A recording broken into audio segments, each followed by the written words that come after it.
presented by Savre Films। आई भैया, हम मगहिया गायक कुमेंद्र प्रेम यादव रउआ लोग के गोड़ छू के गोड़ लगातानी।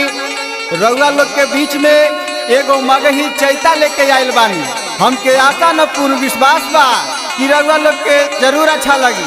आई सुनल जाओ।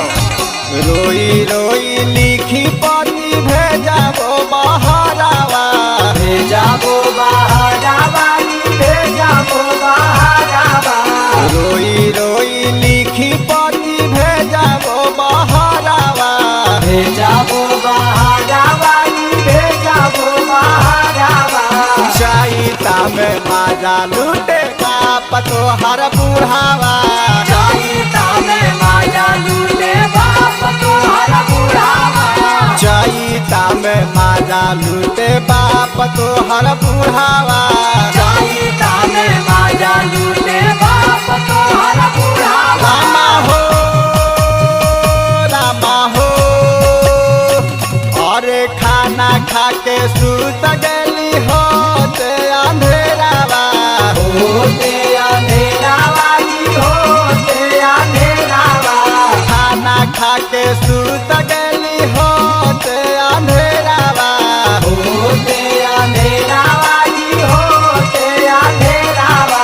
चैता में माजा लूटे बाप तो हर बुढ़ावा, चैता में माजा लूटे बाप तो हर बुढ़ावा।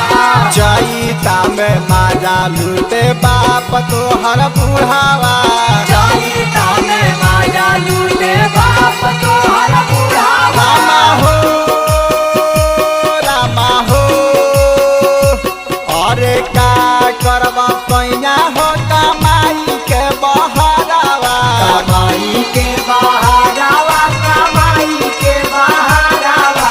का करवा पैया हो कमाई के बहरावा, कमाई के बहरावा, कमाई के बहरावा।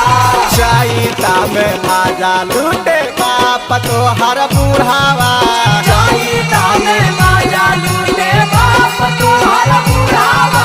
चैता में माजा लूटे बाप तो हर बुढ़ावा, चैता में माजा लूटे बाप तो हर बुढ़ावा। रामा हो रामा हो,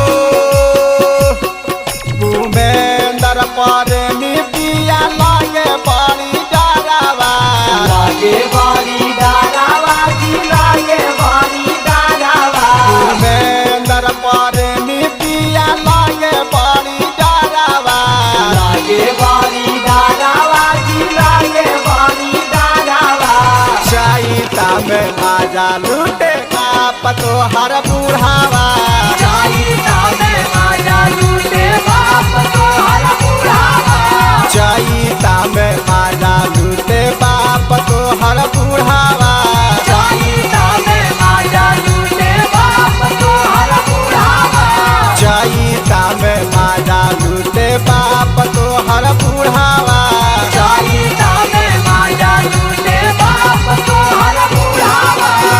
मिक्स बाय चिंगारी लाल। किसी भी प्रकार के ऑडियो वीडियो बनवाने हेतु आप हमें संपर्क करें। सावरे रिकॉर्डिंग स्टूडियो जहानाबाद। हमारा मोबाइल नंबर है 9973102682।